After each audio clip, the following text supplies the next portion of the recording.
So in this lecture, let's learn about what is an LLM, large language model.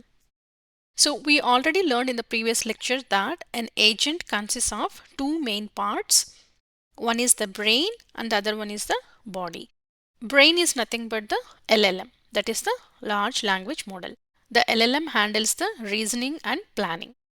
And the next one is body. Body is nothing but the tools which enable the agent to perform the actions and tasks. So we know LLM is the brain or foundation of an agent. So we need to understand LLMs as well before we proceed with building the agents, right? So let's understand LLMs from the first principle with an example, just like how we understood what is an agent in the previous lecture, right? So imagine you are a smart alien and you have access to all the materials that are published. For example, let's say books or blogs or any material that is publicly available, and you also know the mathematics and you also can think. But imagine you don't know anything about the language, right? So now here is your task. Assume I gave you an incomplete sentence and your job is to predict the next word. The quick brown fox jumps over the lazy blank, right? So you have to predict the next word. Remember, you don't know the language. So how do you think you can go about solving this issue? So some possible ways could be going through all the available books and trying to search if we can actually find this sentence in those books, right? So assume this sentence is present 100 times in the available books.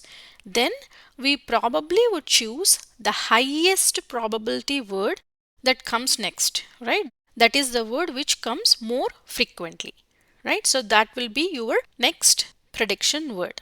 So that's how we may be able to predict the next word, but how will we predict the next to next words, right? So that's where the problem arises in predicting the next to next words. And assume in English we have 40,000 vocabulary words, okay? So to predict that one next word, we will have 40,000 options, right?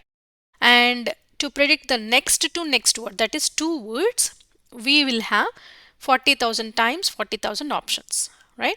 And to predict the next 20 words, 40,000 times 20. This is more options than the number of particles that we have in the universe. So you can imagine, right? So this may become an impossible problem to solve.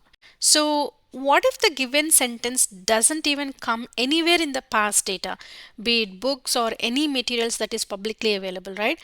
There is no way we can predict the next words in that case, right? And let me show one another example. So this is the learning tower PISA experiment, right? So assume you are a scientist and you drop a material, so in this case an apple, from the top of the tower, and you want to calculate the time it takes to reach the ground, right? So once we collect this data after performing several experiments, what do you think we will do?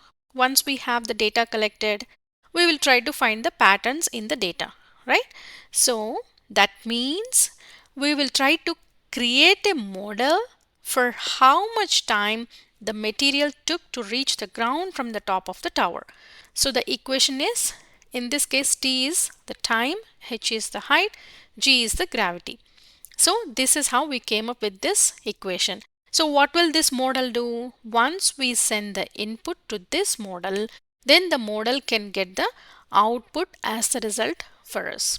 So similarly, let's go back to our next prediction from a given sentence example, right? So what if we send the given set of words as an input to a model in order to predict the next token, right? So a model which takes a sequence of words as an input and predicts the next token is called a language model.